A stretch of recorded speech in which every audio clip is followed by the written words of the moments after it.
और आगाज करेंगे बिहार की बड़ी और अहम खबरों के साथ। आज सबसे पहले खबर विधानसभा से। बता दें कि बिहार विधानसभा में बजट सत्र के 7वें दिन सदन का माहौल काफी गर्म रहा। विपक्षी दलों और आरजेडी, कांग्रेस और भाकपा माले ने राज्य में बढ़ते अपराध, महिला सुरक्षा और बिगड़ती कानून व्यवस्था को लेकर सरकार पर जोरदार हमला बोला। उनका कहना है कि हत्या, बलात्कार और महिलाओं के खिलाफ अपराध बढ़ रहे हैं और सरकार हालात संभालने में नाकाम है। सत्र शुरू होने से पहले ही विपक्ष ने विधानसभा परिसर में पोस्टर और तख्तियों को साथ लेकर प्रदर्शन किया और सदन के अंदर भी नारेबाजी हुई, जिससे कार्यवाही कुछ देर के लिए भी बाधित भी हुई।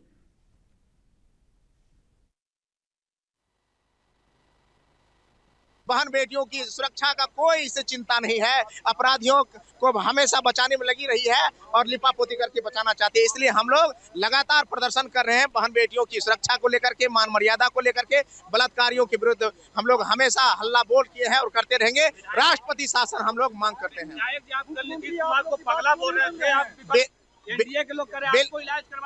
बिल्कुल, किसको इलाज की जरूरत है ये सब जानता है, सब जानता है। अपराधी खुला घूम रहे हैं और बेटियों को इंसाफ नहीं मिल रहा है। वो सिर्फ कहने की बातें हैं। 24 घंटा में अरेस्ट कर लेंगे। दरभंगा के मामले में उन्होंने कहा था 72 घंटा से ज्यादा समय हो चुका है, कहां तक अभी तक किसी की गिरफ्तारी हुई है? तो कोई कार्रवाई नहीं, कोई गिरफ्तारी नहीं। और सरकार की जो भाषा है, आपने देखा 2 दिन पहले बिहार विधान परिषद में माननीय मुख्यमंत्री की जो भाषा थी, सदन के अंदर बिहार के मुख्यमंत्री अगर महिलाओं का अपमान करेंगे, महिलाओं का सम्मान, और सरकार चर्चा नहीं कराना चाह रही है सदन में, जिसके कारण बिहार में भय का माहौल है। महिलाओं और बच्चियों सड़क पर नहीं निकलना चाह रही है, बाहर नहीं निकलना चाह रही है। इसलिए बिहार में राष्ट्रपति शासन लागू हो। अपने आप में नहीं है और मैं उनके समर्थकों से कहूंगा कि जो उनके चमचे हैं, बेलचे हैं, कि इलाज तो पहले कराओ यार, पैसा तो तुम अथाह कमा लिया, अब तुम उनका इलाज बढ़िया से कराओ ताकि वो रहें, तब ना बिहार की सेवा करेंगे। और बिहार विधानसभा के 7वें दिन भी सदन में विपक्ष के नेताओं ने जमकर हंगामा किया और जमकर बवाल काटा। और बता दें कि बढ़ते अपराध, महिला सुरक्षा और बिगड़ती कानून व्यवस्था को लेकर सरकार पर जोरदार हमला भी बोला है। विपक्ष का कहना है कि हत्या, बलात्कार और महिलाओं के खिलाफ अपराध बढ़ रहे हैं और सरकार हालात को संभालने में नाकाम साबित हो रही है। सत्र शुरू होने से पहले विपक्ष ने विधानसभा परिसर में पोस्टर और तख्तियां लेकर प्रदर्शन किया। वहीं सत्ता पक्ष ने इन आरोपों को खारिज करते हुए दावा किया है कि कानून व्यवस्था पूरी तरह नियंत्रण में है और अपराधियों पर सख्त कार्रवाई की जा रही है। अब इस मुद्दे पर आगे और तीखी बहस होने के संकेत हैं। नीतीश कुमार जी पर तो बिहार की जनता भरोसा करती है, लेकिन उस पलायनवादी नेतृत्व पर कौन भरोसा करेगा जिसको कोर्ट से अनुमति लेना पड़ता है। जब जयचंद का सवाल सामने आता है तो न बदले हुए किडनी वाले की आवाज निकलती है, न ही हारे हुए भगोड़ा योद्धा की अकल काम आती है। फेल कमांडर के पास कोई तर्क नहीं, इसलिए गाली ही इनकी राजनीति की तय दिशा है। मुख्यमंत्री नीतीश कुमार जी और लालू जी के परिवार में लोगों गिर रहा है, जो आपसी संबंध है, उस संबंध के तहत और उस अधिकार से मुख्यमंत्री जी भी, राबड़ी जी भी बहुत सारी बातें आपस में एक दूसरे को बोलते हैं। इसको मीडिया का विषय या और कहीं पर विषय बनाने की आवश्यकता नहीं है, क्योंकि दोनों आदमी के बीच व्यक्तिगत और संबंध है और जिस पर बहुत सारी बातें आपस में वो लोग करते हैं।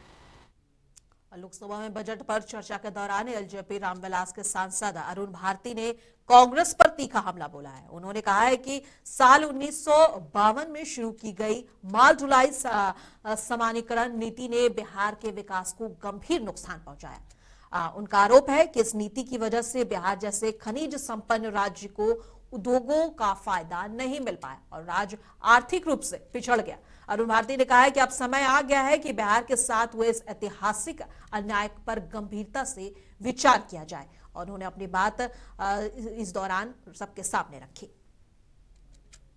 आर्थिक सोच, राजनीतिक सोच और सामाजिक जिम्मेदारी का बजट है।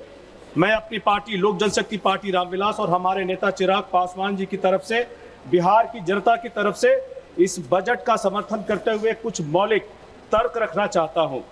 अध्यक्ष महोदय, मैं बिहार से आता हूं और आज के इस बजट को समझने के लिए आज़ादी के बाद के बिहार के इतिहास को समझना बेहद जरूरी है।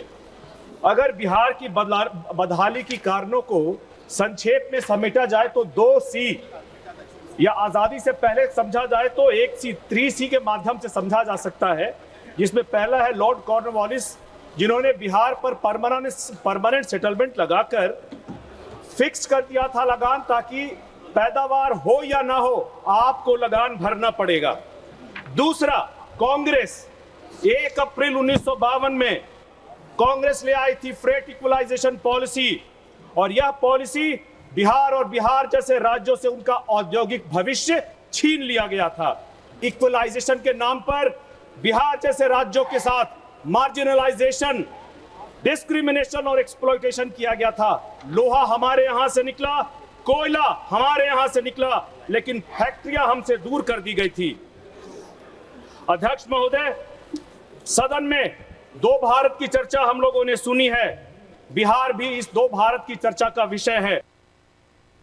लोकसभा में राहुल गांधी को बोलने से रोके जाने पर जनसुराज के सूत्रधार प्रशांत किशोर ने अपनी प्रतिक्रिया दी है और कहा है कि नेता प्रतिपक्ष को बोलने से रोकना सरासर गलत है, उनको बोलने का पूरा अधिकार देना चाहिए। वहीं पीके ने इस लोकतंत्र के खिलाफ भी बताया। बता दें कि राहुल गांधी को कुछ दिन पहले लोकसभा में बोलने से रोका गया स्पीकर के द्वारा, जिसके बाद से लगातार विपक्ष दल के सारे नेता इसका विरोध कर रहे हैं और इसे लोकतंत्र के खिलाफ बता रहे हैं। और अब प्रशांत किशोर ने भी इसे लोकतंत्र के खिलाफ बताया। उन्होंने कहा कि अगर उनकी बात उनको अच्छी नहीं लगी तो उसे बाद में हटा देना चाहिए था, लेकिन बोलने से रोकना सरासर गलत है।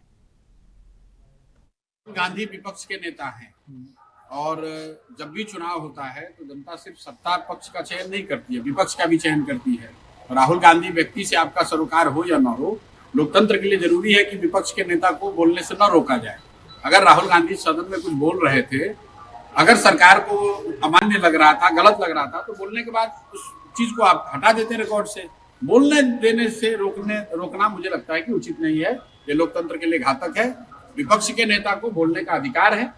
अगर वो कुछ गलत बोल रहे थे तो ये प्रावधान है लोकतंत्र में कि अगर विधानसभा के जो अध्यक्ष है या लोकसभा के अध्यक्ष इस मामले में वो चाहते तो उस कथन को हटा देते रिकॉर्ड से।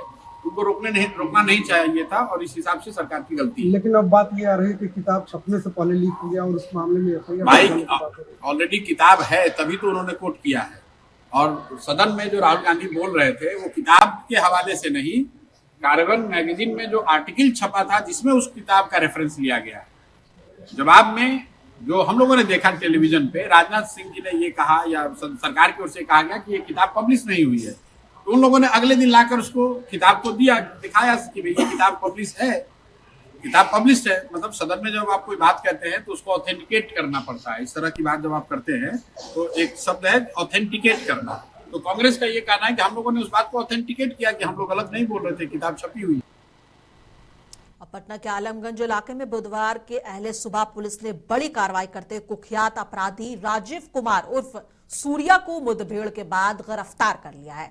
जहां बता दें वो सशस्त्र अधिनियम, लूट, डकैती और रंगदारी समेत करीब 20 मामलों में वंचित था। और अब पुलिस को सूचना मिली थी कि वे गाय घाट इलाके में छिपा है। इसके बाद जिला पुलिस और एसटीएफ की संयुक्त टीम ने घेराबंदी की। पुलिस को देखते ही आरोपी ने गोलीबारी शुरू कर दी, जिसके जवाब में नियंत्रित फायरिंग की गई। दोनों तरफ से जमकर मुठभेड़ हुआ। इस दौरान आरोपी के पैर पर गोली भी लगी। फिलहाल उसे सरकारी अस्पताल में भर्ती कराया गया है।